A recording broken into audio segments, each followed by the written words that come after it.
In our first exploration, we discovered how different planetary archetypes represent fundamental aspects of human nature and life experience. Our second journey revealed how these archetypal energies can manifest at different strengths in each person's life, creating unique patterns of natural talents and challenges. Today, we're diving into something even more fascinating: how these planetary archetypes help us understand different psychological states we all experience. Before we begin, let's be clear. Planets don't actually feel emotions or experience psychological states. Instead, ancient observers used planetary metaphors to describe and categorize different patterns of human experience.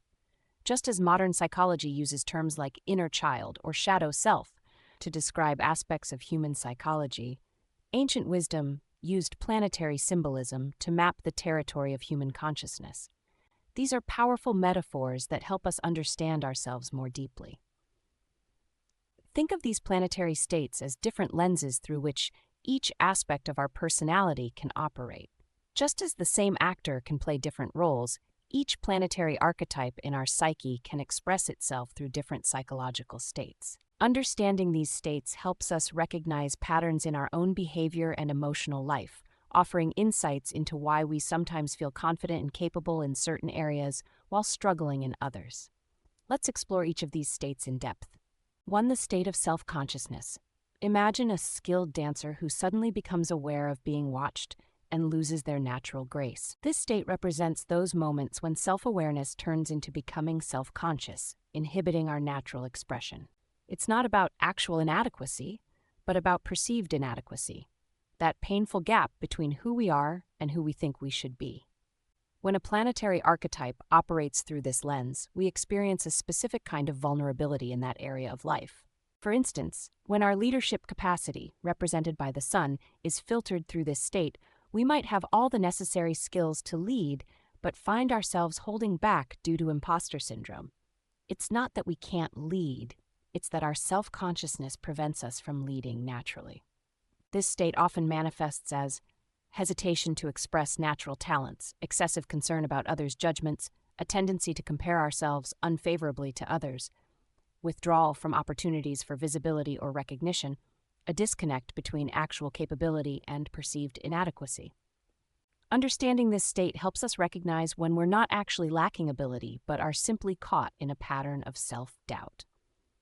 This awareness itself can be the first step toward shifting out of this inhibiting state. 2. The state of balanced pride. This state represents psychological maturity, the ability to acknowledge and appreciate our capabilities without either inflation or deflation. Unlike arrogance, which comes from insecurity, this state reflects genuine self-respect based on actual accomplishment and self-knowledge. When a planetary archetype expresses through this state, we experience a natural confidence in that area of life. It's not about being better than others, but about being properly aligned with our authentic capabilities. This state creates a positive cycle. Our confidence makes us more effective, which in turn validates our confidence. Key characteristics include recognition of personal achievements without diminishing others, natural authority that comes from experience rather than position, the ability to both teach and learn, healthy boundaries and self-respect, the capacity to celebrate others' successes genuinely. 3. The state of deep deprivation.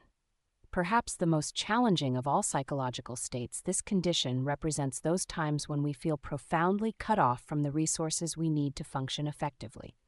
It's a state that goes beyond simple lack. It's about feeling fundamentally unable to access what we need to thrive in a particular area of life. When our relationship archetype operates through this lens, for instance, we might find ourselves unable to form meaningful connections, even when opportunities are present. It's like having a beautiful garden, but being unable to taste or smell the flowers. The potential for fulfillment exists, but we can't access it. This state often creates a self-perpetuating cycle. Feeling deprived leads to desperate or avoidant behaviors, which in turn reinforce the sense of deprivation. The experience manifests in our psyche as a profound sense of not enough love, not enough success, not enough security, regardless of external circumstances. Someone might achieve objective success while feeling perpetually unfulfilled, or have loving relationships while feeling emotionally isolated. It's a state that colors our entire experience of a particular life area with a sense of scarcity and lack. For the state of mild dissatisfaction, less severe but more pervasive than deep deprivation, this state represents a chronic sense of mild discontent. It's like having almost enough of something, but not quite, functioning but never quite reaching satisfaction. This state often goes unnoticed because it's not dramatic enough to demand immediate attention. Yet it gradually erodes our sense of fulfillment.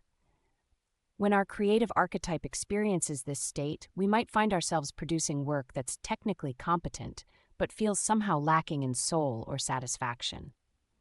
We can do what's required, but the deep sense of fulfillment that should accompany creative expression remains elusive.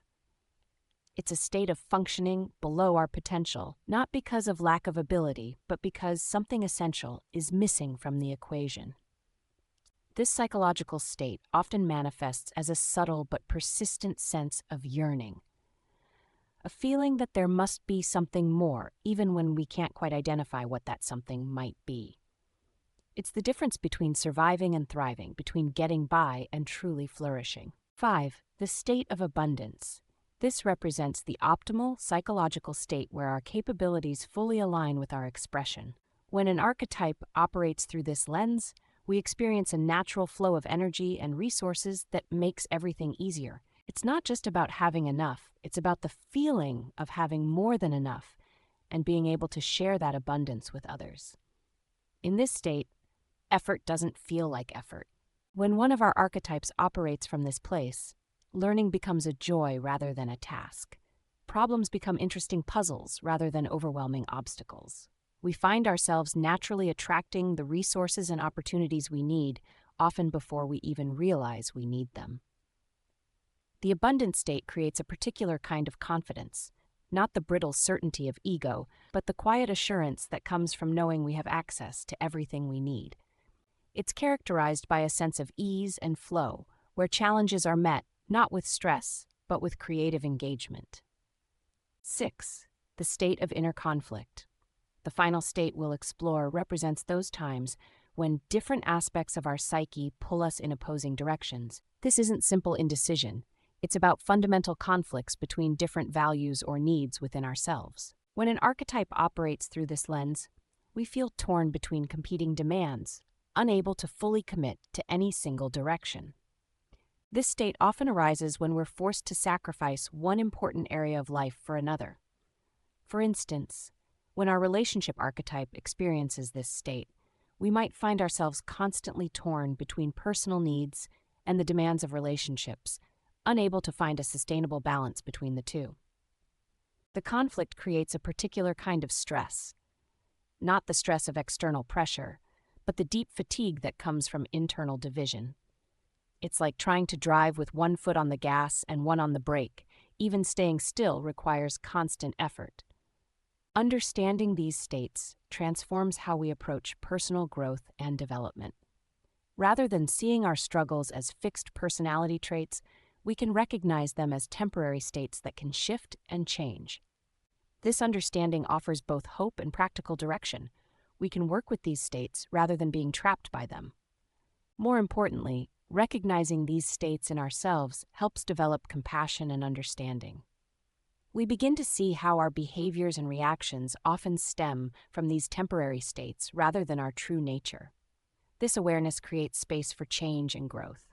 By understanding which archetypes tend to express through which states, we can develop targeted strategies for shifting toward more beneficial patterns. This isn't about forcing change, but about understanding our natural patterns and working with them wisely. The profound beauty of this system lies in its recognition that our psychological states are neither permanent nor personal. They're common human experiences that we all move through in different ways. By understanding these states, we gain the power to work with them more effectively, creating positive change in our lives. What makes this understanding so powerful is how it frees us from the trap of self-judgment. When we recognize that these states are universal patterns rather than personal flaws, we can approach our challenges with greater wisdom and compassion. Just as weather patterns move through the sky without defining it, these psychological states move through our consciousness without defining who we are. Let's look at how this works in practice. Consider someone struggling with self-expression. Traditional approaches might focus on building confidence or developing new skills. But when we understand these states, we might discover that their creativity isn't actually weak. It's simply operating through a lens of self-consciousness or inner conflict. This completely changes our approach to the situation. Or think about someone who excels in their career but constantly feels unfulfilled. Through this framework, we might find that their professional archetype operates from a state of abundance, while their self-nurturing archetype experiences constant, mild dissatisfaction. This insight offers a much clearer path forward than simply trying to achieve more or set different goals.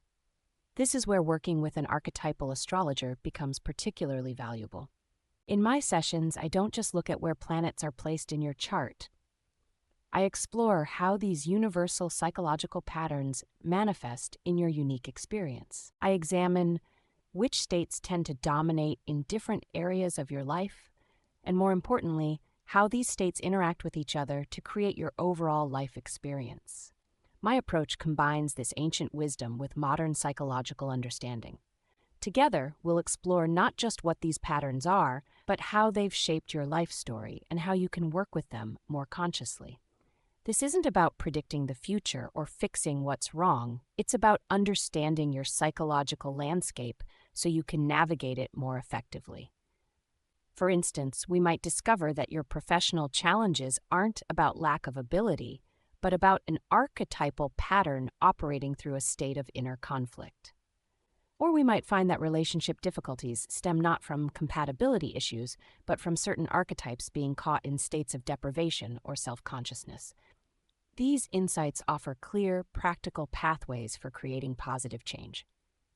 The beauty of this approach is that it works with your nature rather than against it.